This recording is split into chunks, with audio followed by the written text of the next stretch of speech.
Last night I was thinking about what I would say here today. I've now been standing with the Reysar family as a justice advocate for 2 years.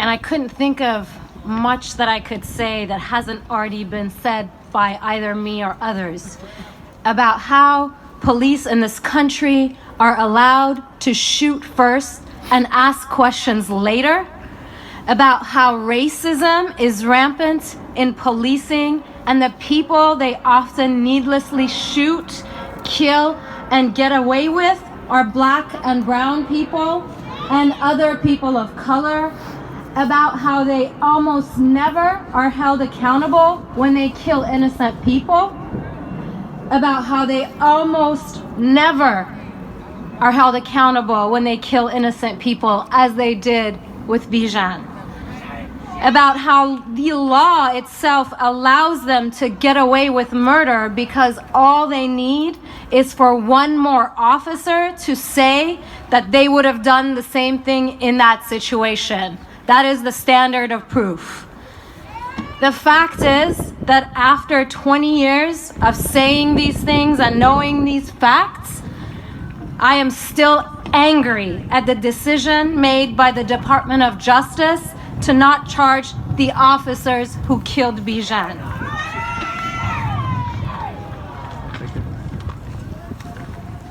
Frankly, the decision is shameful, it's cowardly, and stands in contrast to all of the principles that American law enforcement says that it stands for, and makes a mockery of the U.S. Park Police's own motto of quote-unquote integrity, honor, and service. I see none of that in this case. The U.S. Park Police themselves, in a letter to Senators Grassley and Warner, recognized that their use of force policy, which was in effect when Bijan was shot, is outdated and needs to be revised. And yet somehow the Department of Justice doesn't see any reason to consider any misconduct or missteps in this situation.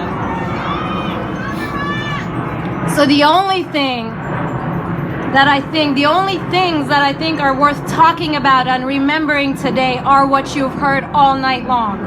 That a 25-year-old Iranian American named Bijan Reysar was needlessly and aggressively pursued by the U.S. Park Police after being the victim of a minor fender bender.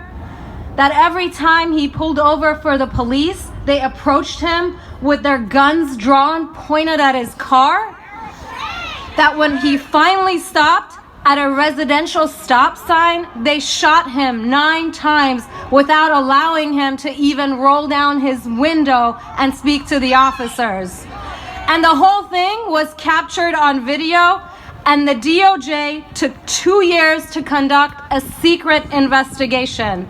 And that Bijan's family was kept in the dark the entire time. And they were not even informed, as you heard, about the decision, and they had to find out about it through other people and on social media. So officers Lucas Vineyard and Alejandro Amaya have for now gotten away with murder. But what they don't realize is that every time an officer is not held accountable for their violent and criminal behaviors, they give us, the people, more fuel to fight harder and change the system that shields them from accountability. So we'll take this blow and come back even stronger.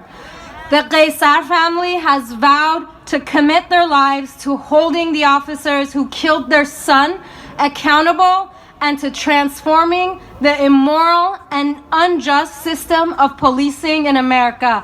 And I stand with them. And I hope that you do too. So please continue to stand with us, because this is not over.